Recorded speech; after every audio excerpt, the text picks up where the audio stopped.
All right, good morning, good afternoon, good evening, everybody. Justin Clark here. Morning market analysis is what we're doing right now. As you come on, just let me know if you're tuning in live or on replay, or if you can also let me know what part of the world you're tuning in from. That's always cool to see. And drop a like, drop a comment, drop a heart. If you have a reaction to what I'm talking about, react. You can let me know through that by doing the reactions. So this morning, I'm going to look over what's happening with the Bitcoin and cryptocurrency markets. Again, I do this every morning for members of iCoinPro, and we do it so we can anticipate when there's potentially bigger movements coming in the market, up or down, or we can also, anticipate when it's going to be kind of business as usual, right? Standard trading, stuff like that. For us, we are day traders at iCoinPro, so we're not looking to predict what's going to happen to Bitcoin in a week or a month or what have you. We are looking to just predict exactly, as best we can what the day is going to be, and we're trading in and out, on the day.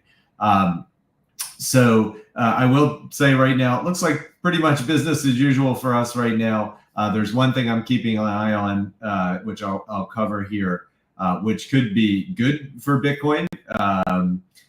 So we're going to see how that shapes up. But again, these things can take time. And again, it's a weekend. So Saturday and Sunday tend to just be slower trading days, less volume, less volatility sometimes. But sometimes there can be big surprises in there as well. But generally, weekends are slower. Weekdays are much, much more active. So what I'm going to do first, we're just going to take a look at Bitcoin. And let me go ahead and share my window here. Hold on just one second. Here we go. Okay. Let me go ahead and share this screen. Okay, great. So what we're looking at now is Bitcoin. And for those who are newer or newish, these red candles and green candles here, they represent where the price currently is for Bitcoin, or was if it was in the past, okay? So this chart layout we're using is called MA Momentum. And I will show you just one thing on this. Hold on one second.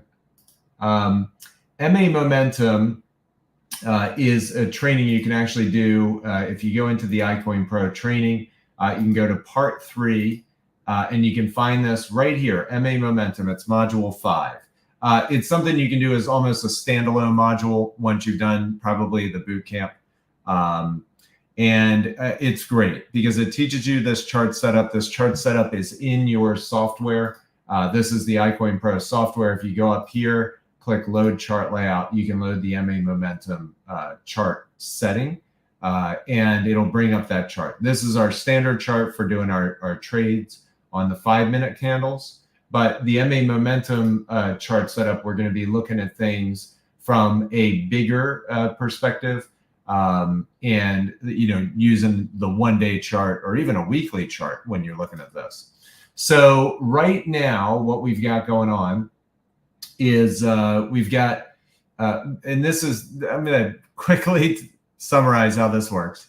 All of these lines that you see here, this purple, maroon, gold, green, orange, light blue, and then light purple lines.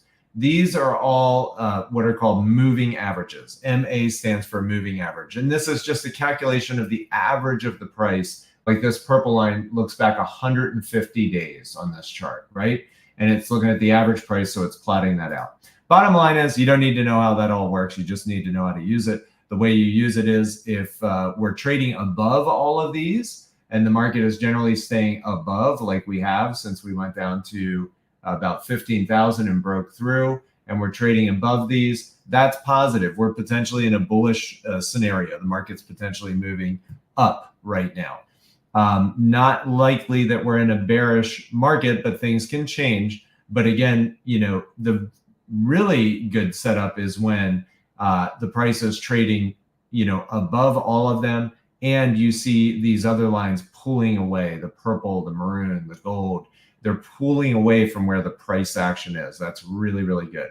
On the flip side, of course, we have a bear market is the opposite. So we hit a high, we break down, go start trading below all of these. And then you can see that purple, maroon, gold, they're all starting to pull further and further away from the price action. And that's indicative of being potentially in a bear market and almost definitely not in a bull market, if that makes sense. So very useful chart setup. You learn exactly how to use it there.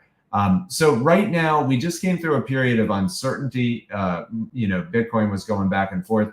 It was trying to take out this purple, what we call a trend line. And it did. It's gotten above it, and we're trading above it still, which is positive. Obviously, the next big boogeyman for Bitcoin is 70,000. It's got to get trading above that to potentially continue this bullish momentum.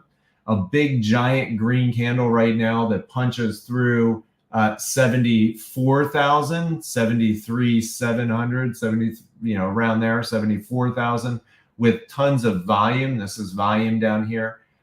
Would be very positive. It would probably bring out more buyers and get people excited. All right, that we're potentially even moving higher. We have the gold ring of 100K that a lot of people are looking at. Should be very volatile if we do get there, which will be fun. We thrive on volatility and volume, right? So the more these markets move, the better we do. We just print money when they're moving. Again, see all the disclaimers and everything, trading has risk, etc. But they're all there. But when we get volatility and volume, oh man, it gets awesome.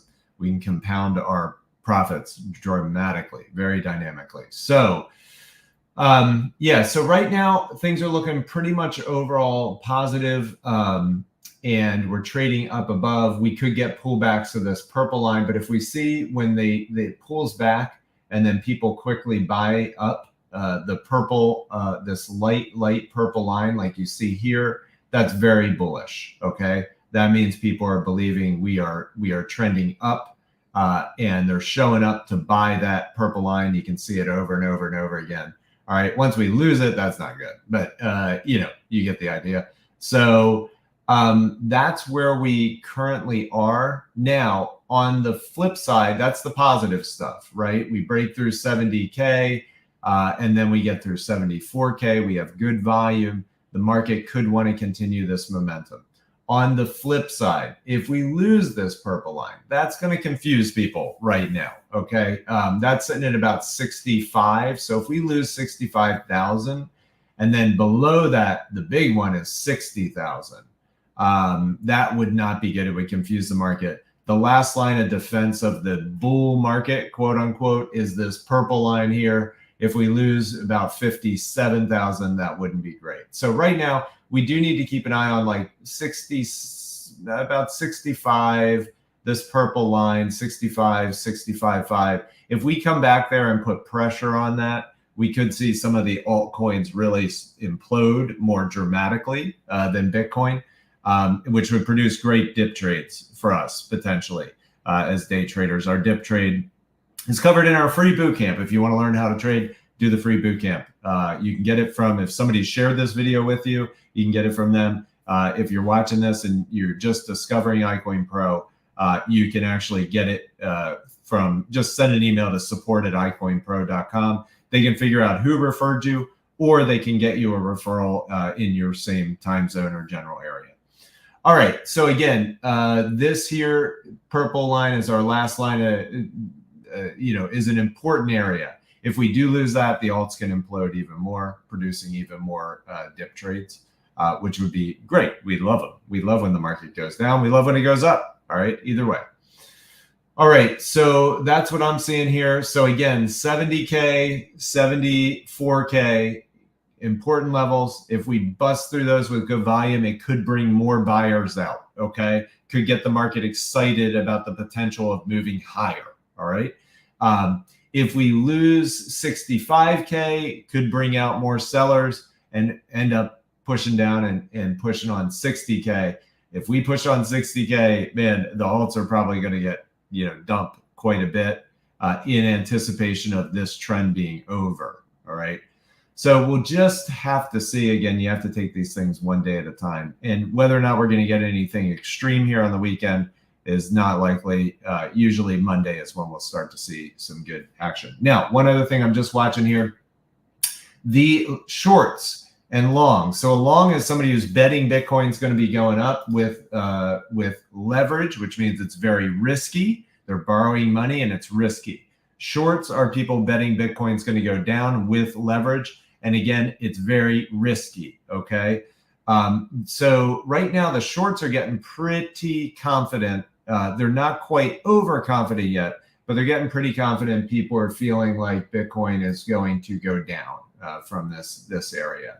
So what happens with this is if these shorts get over 70% and higher, all right, on Binance, we only use Binance, ignore these other ones. They don't make any difference, but they're just too old. The data is too old.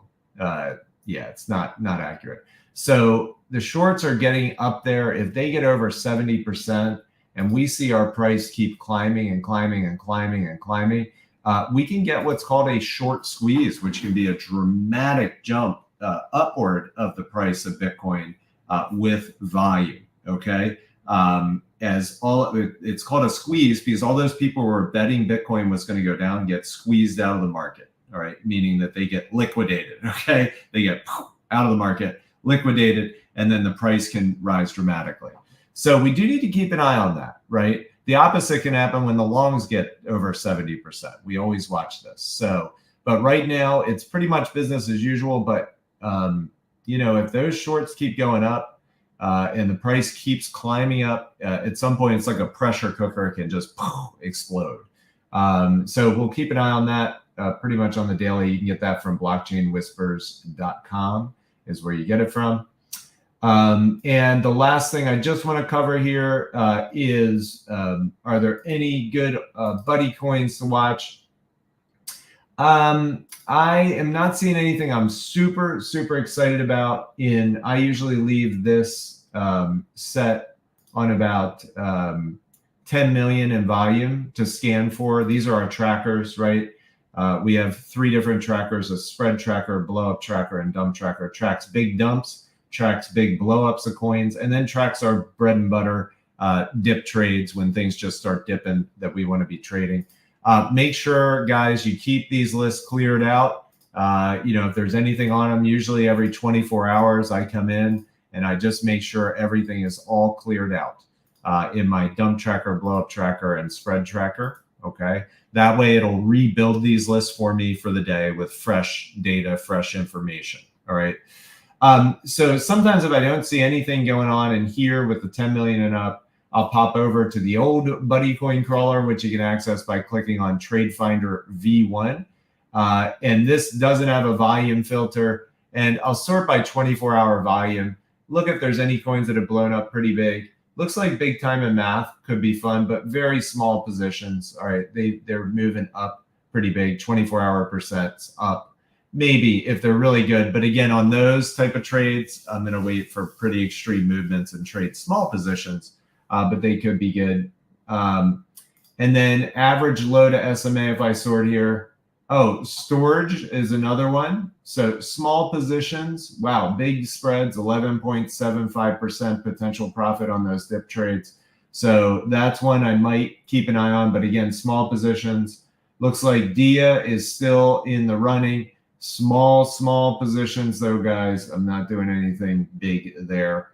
I won't really touch anything with small positions unless it's 5 million and up, and preferably I want to trade things with 10 million and up. And again, I'm going to look for an extreme move, beautiful dip trade, small positions. And a lot of times with these ones that might have lower volume and are moving kind of crazy, I might be trading those with like 3 to 5, like a small position, like $2,000, 4,000, probably 2,000, and then space out my buys by like 3%, do another 2,000 at 3%, or even 5%. If they start to mega implode, which they can, then it might be a 5% spacing with small positions on those. All right, great. That's everything I got to cover here today. I'm going to throw up a quick disclaimer. And we'll wrap it up. Let's see what happens today. If anybody has any questions, just drop it here as a comment on the video or post it in the forum, the paid members forum. We'll be more than happy to check that out there. All right, everybody, have a wonderful rest of the day, and we'll be talking with you on Facebook or in the forum. Bye-bye, everybody.